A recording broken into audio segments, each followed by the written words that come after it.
When the frost bites the snow and Christmas comes around. Hello guys, with the gaming here. Welcome back to a brand new video. Today we're back with day 16 of the Advent Calendar, and today is going to be my full review of Star Wars The Last Jedi, guys. So of course, you know, I'm right in the Star Wars mood. I've got my Star Wars poster over there, calendar kind of thing. Got my Rogue One t-shirt on. I know Rogue One's like a year old now, but ready to go do the review. So this is of course a full spoiler review, so guys, if you don't want any spoilers for the film, then please turn away now. I'm giving you a 5-second warning. So yeah, this is one now. This is a spoiler alert zone, so do not enter or watch the video if you don't want to be spoiled about the film. So I'm going to give you 5 seconds now to make your decision.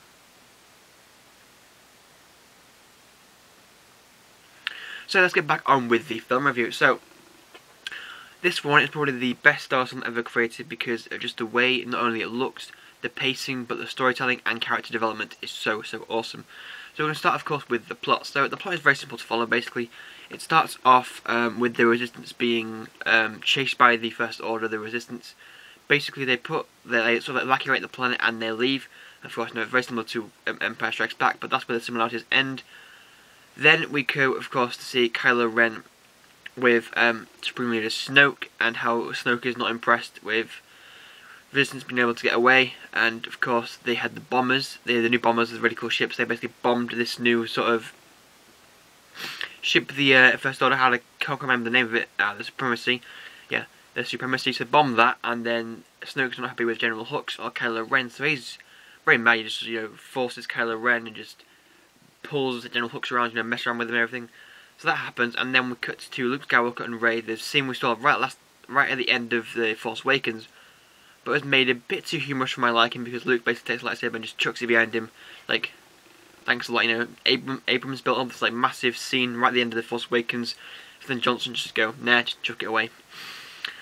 And then Luke is very resistant to train Rey, and he reveals why, because Rey is drawn to the dark side through a few meditations. Luke can see that. He can see the same sort of thing he saw in Ben Solo in Rey, so that does not bode well, of course, for Luke. Of course, Ben Solo turned against Luke because Luke tried to kill him, because Luke saw evil in him. But we didn't get to the point where Kylo Ren and the First Order have tracked Resistance through hyperspace and now started to kill off the ships one by one. And very sad moment here, guys. You know, one of the longest characters in the Star Wars films themselves. I think he's one of 6 or 7 characters from the original trilogy to still be alive up until that point in the film. So he lived through the first 3 films, you know, A New Hope, Empire Strikes Back, and The Return of the Jedi, to live through Force Awakens, and now to die very sad death in Last Jedi. Admiral Akbar, you were fantastic. It truly was a trap. Admiral Akbar death aside, guys, a lot of the members of the crew were killed, including Leia, but no, she like forced jetpacked her way back into the ship to basically get recovered and miss out most of the movie, so you know, that is fantastic. Then of course, Finn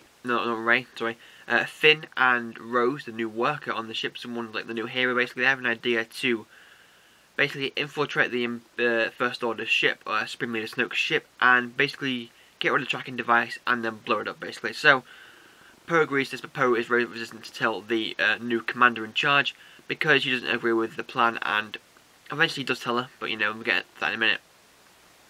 Then sort of like Kylo Ren and Rey have some sort of like Force visions, but not really visions, sort of like talking to each other through the Force, which is pretty cool.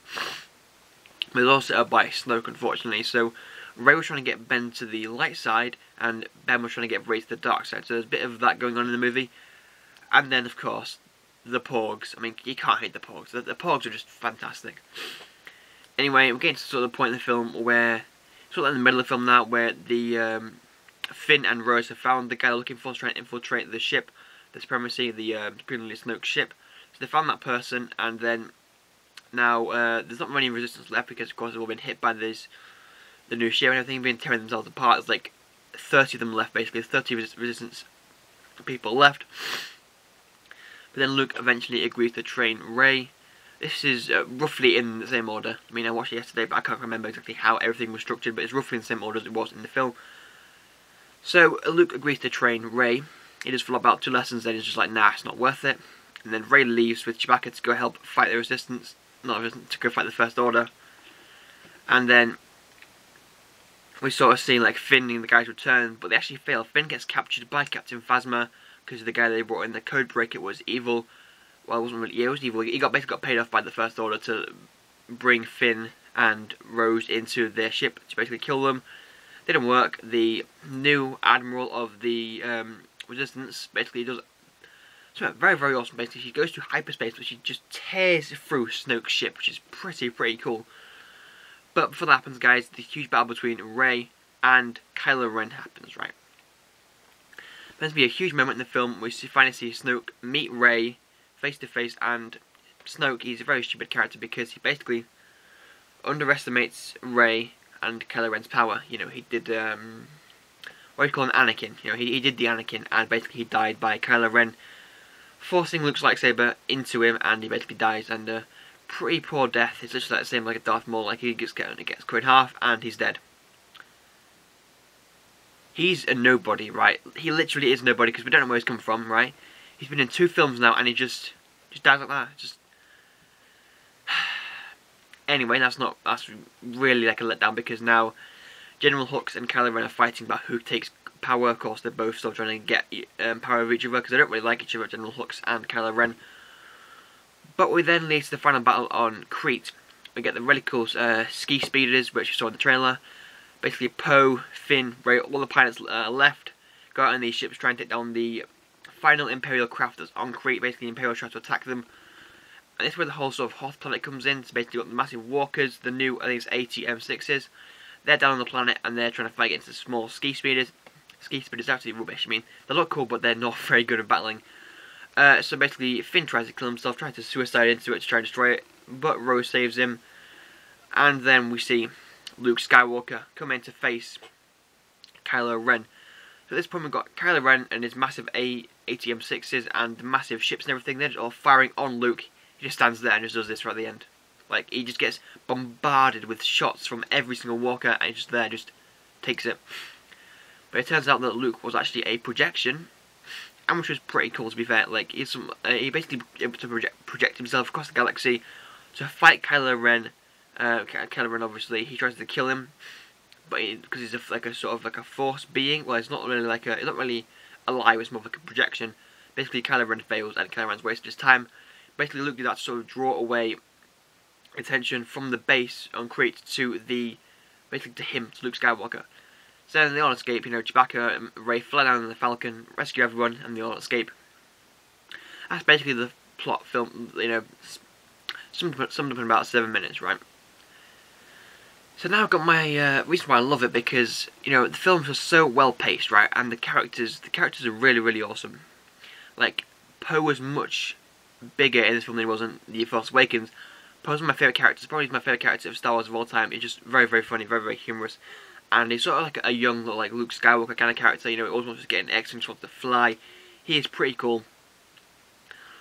I think Snoke's death was a bit rubbish, to be fair, because he just literally gets cut in half, and that's just the end of that. Like, he doesn't even put up that much of a fight. But the cool part was when Rey and Kylo Ren teamed up to fight these Red Guards. That was proper cool, because you never got to see the Red Guards before. But that was proper cool. The best thing was, Chewbacca didn't die, Finn didn't die, Rey didn't die, Leia didn't die. Nobody massively significant died apart from Admiral Akbar. Now there is part where Luke sort of like passes away kind of thing. It's like an Obi-Wan where he just like disappears. That I don't know if I can have the death or not, because I mean he's no longer there. I mean he's probably gone, but I don't quite think he's dead. He's become one with the Force basically, so that's what he's now. He's going to be a Force Ghost probably in episode 9, you know, like a Yoda or an Obi-Wan, like a Qui-Gon Jinn or Anakin Skywalker. They get a massive partying with them, all the Force Ghosts, you know. But to be fair, it was sort of fitting in for Luke, because now Luke, like, he's very old now, one of the oldest Jedi, and he was unable to teach new generations, so he felt like he's done everything he could accomplish, and so he passed away. But the cool part was, right at the end of the film, we saw a Jedi, a young Jedi, about the same age Anakin in the Phantom Menace, starting to use the Force, right? Basically, it's very simple. It does is force a broom to clean up some stables with. But it clearly shows that we still have more Jedi in the galaxy. There is no last Jedi, because Jedi will still exist long after Luke or Rey or Kylo Ren. There will still be Jedi after that, because that scene there clearly shows the direction they're taking it, because there's going to be more and more Jedi. So guys, that's pretty much my basic review of the film. I went over the plot. Now I'm going to go over some questions and things I have. And basically the main questions from The Force Awakens, were they answered? Yeah, to be fair, they were kind of answered. First one was what happened to Rey's parents. Turns out they were nobodies. You know, Kylo Ren said himself they were nobodies. But I don't believe that because that's a bit stupid. Like, she's got all these Force powers. She can wield a lightsaber and hold her own against Kylo Ren. And she just came from nowhere. You know, people were speculating, was it a Luke? Was it a Solo? Was it a Kenobi? But no, it's just nobody. Great, you know, just... About who was Snoke. Snoke, we still have no idea who Snoke is because Snoke doesn't get revealed. He's just a guy, just a big evil guy that just dies, you know. So, to be fair, the Last Jedi was a fantastic film. It was amazing. It really, really was. Unfortunately, we did have a few deaths, which made it a little bit less fantastic. Although I'd still give it a solid 10 out of 10. You know, 100 out of 100. The best film ever. Like Ryan Johnson, take your hat off. You did a fantastic job. Though it is the longest Star Wars film to date, it did a fantastic job making it so well entertaining. The fact that you can never take your eyes off the screen was such a good film. Now, Episode 9 should be interesting because, of course, Carrie Fisher is dead. A very sad moment, you know. In the film, they did put a special message at the end, you know, about Carrie Fisher. But it's very sad to see that she's gone and that Leia will not be in the next film. But I don't know what they're going to do because we've still got people like Chewbacca, R2-D2, C-3PO. We've still got those guys there, and you know, there's not many characters from the original series left. Of course, Admiral Akbar wants to bite the dust. There's like 1 of 6 remaining characters, but you know he's dead. And I think R2-D2 and C-3PO, will they make it out of Episode 9? Is my biggest question they have for the next film. Will the 2 droids that have been through everything together, will they make it out alive of Episode 9? But guys, I think Episode 8 was, you could definitely call it the Empire Strikes Back film in the series, although it was nothing like it. It was sort of the middle one where the bad guys, you can see how they sort of win because Resistance is almost gone now. But you can see how it's the Empire, the First Order have pretty much won this one. But the war is only starting, which is fantastic. And I cannot wait for Episode 9 to come out in about 2 years' time. Maybe about 1.5 years. But questions that were left in The Force Awakens were mostly answered, and got loads of new questions now from this film. But I think overall the film did a fantastic job following up The Force Awakens. It was definitely deserved of the hype it had, and it was truly just fantastic. But fair enough, guys. One thing I want to mention from the film that has stuck with me for so long, it's a line from Kylo Ren. He's talking to Rey. He says, "Let the past die. Kill it if you have to." That line is so very, very, very important to this film. And the whole new saga is very, very important.